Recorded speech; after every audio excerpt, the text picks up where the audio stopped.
தமிழுக்கு நிகர் தமிழே, தமிழனுக்கு நிகர் எவரே. 2 அடியில் நம்மால் எதுவும் செய்ய இயலாது என்று எண்ணும் மனிதனிடத்தில் 2 அடி குரலில் எதையும் நம்மால் செய்ய முடியும் என நம்பிக்கையை ஊக்குவித்தது திருக்குறள். வணக்கம் குழந்தைகளே. வணக்கம் பகலவன் ஐயா. இன்னைக்கான குறளை நம்ம பார்ப்போமா? ஓ, பார்க்கலாமே. சரி, பாடத்துக்குள்ள போலாம். இன்னைக்கான குறள் அதிகாரம் 68 வினை செயல் வகை. குறள் எண் 677. செய்வினை செய்வான் செயல்முறை அவ்வினை உள்ளறிவான் உள்ளம் கொளல். ஐயா, நீங்க சொன்ன இந்த குறளோட பொருள் என்ன?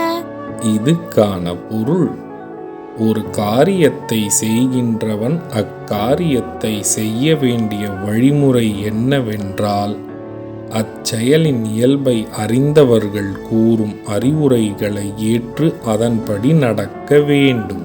இதுக்கு ஒரு உதாரணம் சொல்லுங்களேன். இதுக்கான உதாரணம், சிறந்த செயல் செய்து அதில் வெற்றி காண வேண்டும் என்றால் அந்த காரியங்களை முன்னே செய்து அதில் நன்கு அனுபவம் பெற்றவர்களின் அறிவுரையை வழிகாட்டியாக எடுத்துக்கொள்ள வேண்டும். நான் சொன்னது உங்களுக்கு புரிஞ்சுதா தீரன், இலக்கியா?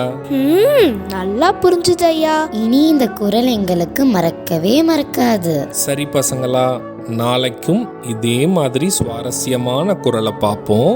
நீங்க வீட்டுக்கு போன உடனே என்ன பண்ணணும்? இன்னைக்கு நாங்க படிச்ச குறளை அப்பா அம்மா கிட்ட சொல்லி காட்டுவோம்.